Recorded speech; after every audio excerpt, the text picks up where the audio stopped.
Rarely does the plan ever unfold the way that you expect it to. So having grace and understanding that pivoting is okay, taking it day by day and understanding that there's going to be a lot of emotion involved and your plan may not go as you expected it to, but if you're willing to think on your feet and adapt, the adaptability is huge. Then you're going to end up exceeding your wildest dreams. I'm Melanie Barr. Welcome back to the She Built It podcast, your go-to place to empower you to live the life and business that you crave. I'm here to talk about everything from having the courage to make life and career leaps to the details of how to lead effectively, create successful teams, implement strategies for growth, and infuse tech innovation. I'm here to celebrate your wins and navigate through your challenges. I live in the city now, but I grew up in a town of 1,000 people. I've navigated major life leaps, a senior level corporate career, worked in professional sports, and now as a successful entrepreneur who loves business, technology, family, and making meaningful connections with you and the She Built It community. I also love a good workout and dose of self-care. Magic happens when we focus on the part of ourselves and our business that brings us joy. So turn up the audio, open your favorite notes app, grab your favorite drink, and here we go. Welcome back to the She Built It podcast. Thank you for joining us, Stasi. What inspired you to take the role as CEO of Victress, and how does your company's mission align with your personal vision? Victress is a women's strength training facility. We are brick and mortar. We're scaling across the United States, but we specialize in fitness for all stages of life. We have programs anywhere from young athlete to prenatal, postpartum, and pre and postmenopausal. So we are very cyclical beings as women, and we understand and write programs specifically for each stage of life and the adaptations that are needed in terms of our physiology. I have always had an entrepreneurial spirit. I consulted for several years, started my own consulting business, and fell upon the Victress opportunity when training during my second pregnancy. The gal that I was training with and I joined forces and started Victress Movement together. I am a founder, and with my business experience and that entrepreneurial spirit, I landed in the CEO role of Movement. In terms of my values, we've built the business around our personal values. As a mother, I have 3 boys. I'm pregnant with my 4th child, a little girl. The entire business model has been built around motherhood and flexibility and honing in on what it means to be a mom, but also have those career aspirations and being able to have those 2 live in parallel. I love that. And I love that you work with young athletes and everyone throughout their stage of life, because you get to a point as a young athlete and you're ready for more fitness and more training, but where do you go during that time? Right. I was an athlete growing up, 3-sport athlete in high school, and played softball in college. And the training that we had was all written specifically for boys. And unbeknownst to me, that's like, there are certain things that we should have been doing. Our center of mass is different. The way we hold a bar should be different. And it wasn't until after I had children that I even realized if I would have had this growing up, I probably would have been able to perform at a completely different level. And I think I would have had a little bit more grace on myself, right? As we go through those changes within the month and then also throughout our lives. As an athlete, you're just very hard on yourself when maybe you don't perform at the level that you're expecting. But as women, that's not unusual. Yeah. It's interesting because I have twins, boy, girl, and they just turned 11 and they're both extremely athletic, and they get to a point where they want more strength or they want more training in certain areas. And it's hard to know what to do at that point because they can't really go into any gym at that age, but it's great to have a place where they could train and learn, like you said, how to hold the bar and how to make themselves stronger.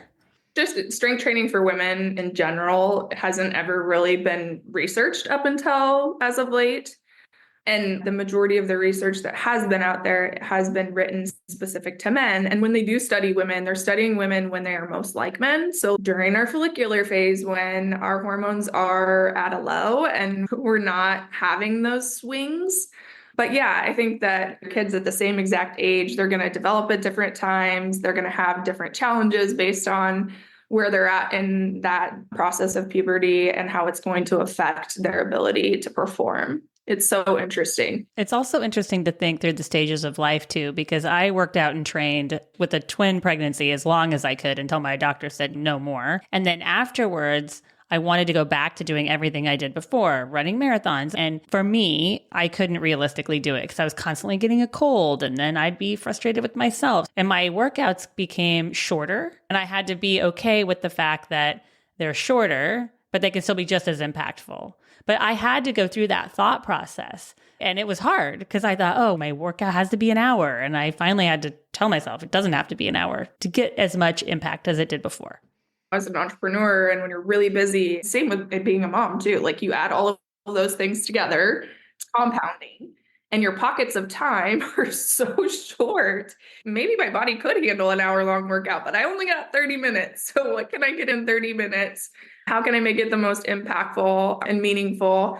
And then I always say a short workout's better than no workout at all. And that's the hardest part, is like getting in there and doing it. There's a lot of different fitness franchises and businesses out there. You can't get into a class if the time has passed. There's a 9 a.m. class, they shut the doors and you can't get in if you show up late.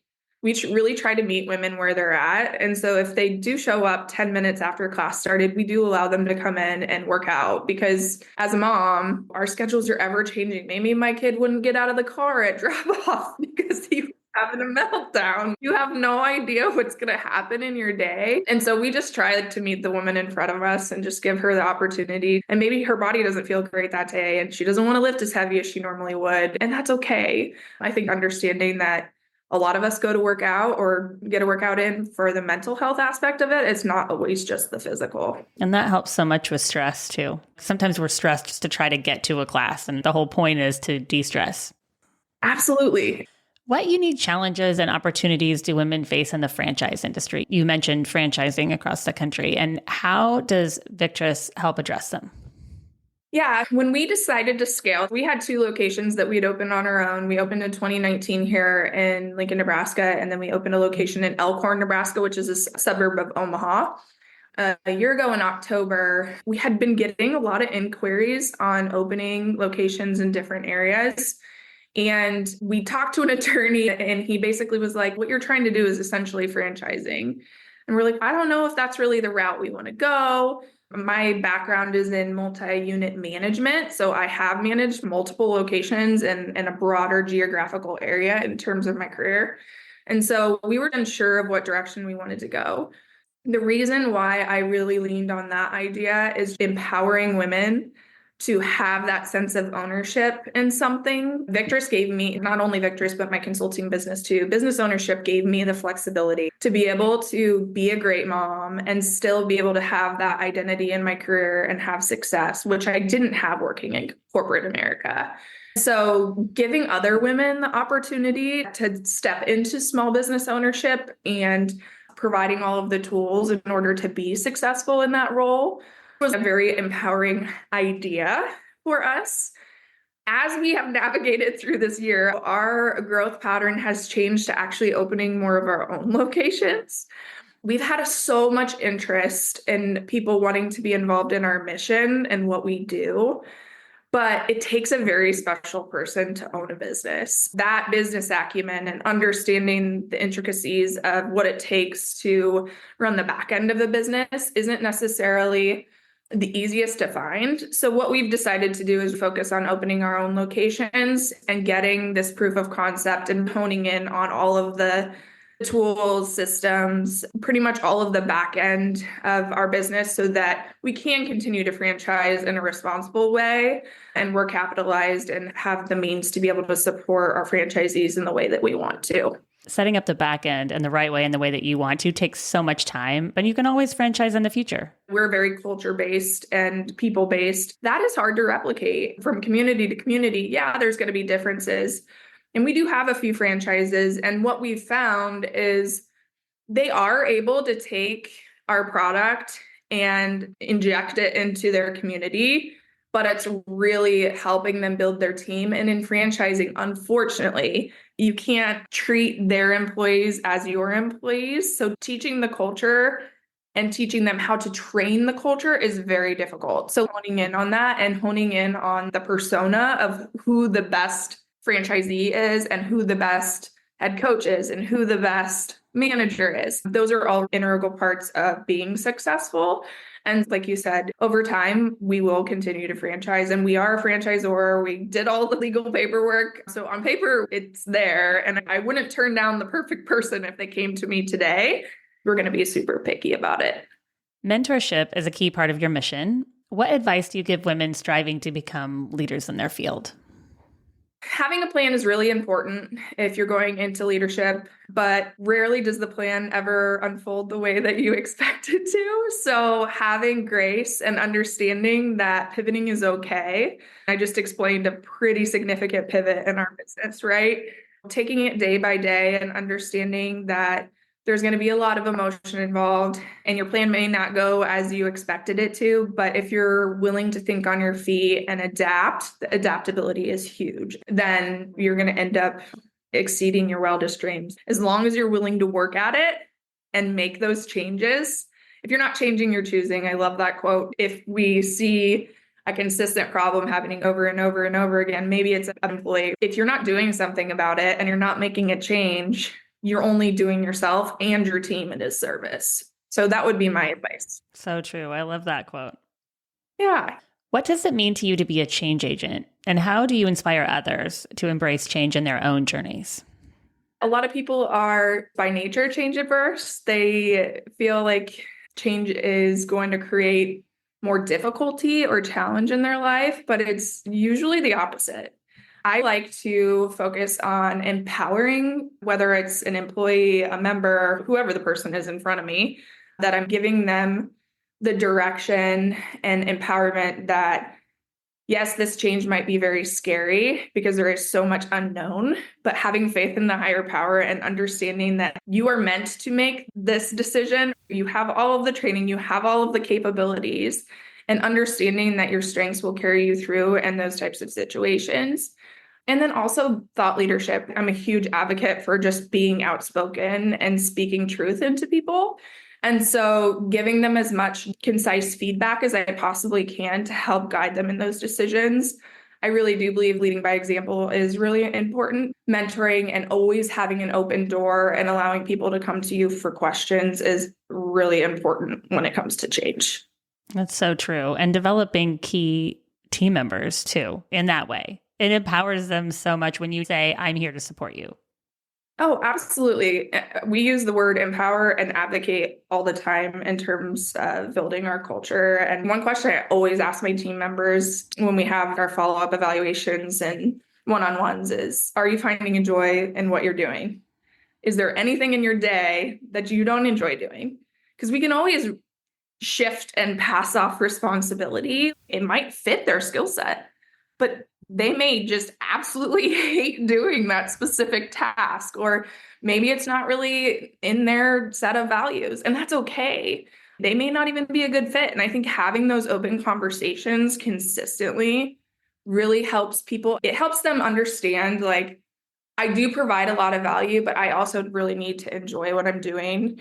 And having a leader or having a team that understands that is so important to the success and happiness in any career path. Speaking of joy, and this was a perfect transition because I ask this question at the end of every She Built It podcast episode. Magic happens when we focus on the part of our business and ourself that brings us joy. What is one thing that you do for you to make sure that you're finding and living your joy?